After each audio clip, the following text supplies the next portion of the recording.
Here's why the BMW M division's novel brushed motor setup on the BMW iX M60 makes sense for high-performance vehicles.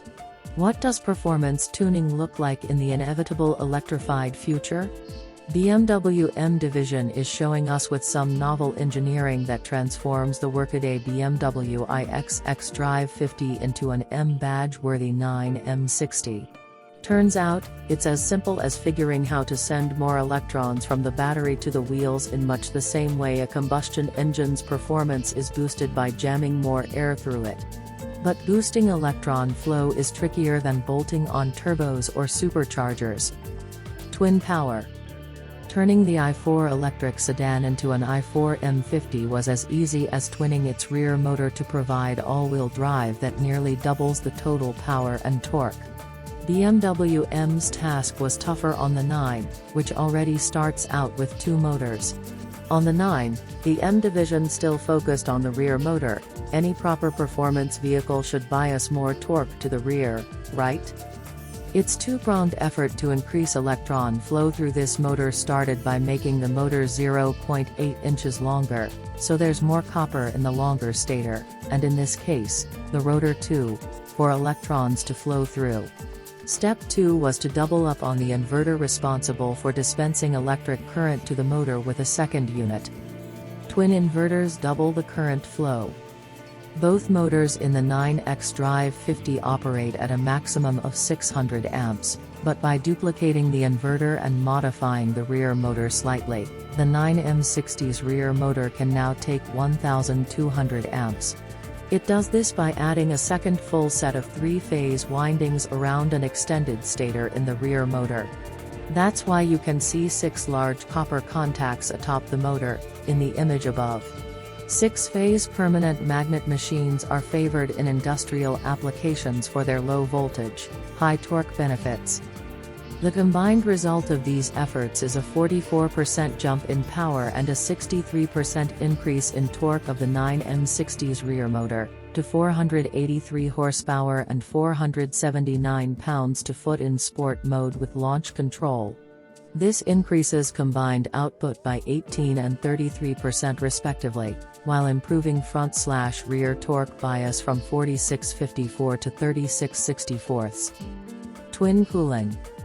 More power makes more heat, so while the eDrive 50's motors get along with water cooling only, the 9 M60's rear motor cools the core of its stator with oil, which in turn transfers heat to a water cooling circuit. Top speed jumps to 155 miles per hour. The transformation from eDrive 50 to M60 increases the top speed from 124 to 155 miles per hour, which BMW describes as electronically limited in both cases, but it turns out they're both redline limited to the maximum speed of these motors, 15,400 revolutions per minute. By using a rear drive unit ratio of 11.12 to 1 in the eDrive 50 and 8.77 to 1 in the M60, each variant maximizes the torque leverage available at all speeds up to the rated top speed. Note that this front/rear gearing difference improves the eDrive 50's front/rear torque bias in terms of force at the contact patches to 41–59%. Why just one transmission ratio? Why not go for a higher top speed with a 2-speed gearbox, like the i8 used? BMW blames challenges making the gear change imperceptible, especially at the high rotational speeds at which such a shift would ideally want to take place. And in any case, its new brushed electromagnet-type motors are ideally suited to high rotational speeds, with no rare earth permanent magnets trying to centrifuge themselves out of the motor, and consistent power delivery over the full speed range. The M60 motor does employ metal bands cast in a composite material to ensure its copper windings don't centrifuge themselves out. Performance advantages of a brushed electromagnet-type motor. An electromagnet's strength varies with the current supplied to it, whereas the field strength of a permanent magnet is fixed, giving PM motors an efficiency and power density advantage. and the ability of stator windings to induce a magnetic field in copper loops on the rotor of an asynchronous induction type motor, the type popularized by Tesla, diminishes as those loops in the rotor spin faster and faster. What about maintaining those brushes? The stationary brushes that supply current to the motor's rotating commutator, and then onto the rotor's electromagnet, experience friction and hence are subject to wear, just as they were on your model train set. But the brush set, consisting of 3 positive and 3 negative contacts, resides in a sealed compartment separate from the motor to prevent contamination.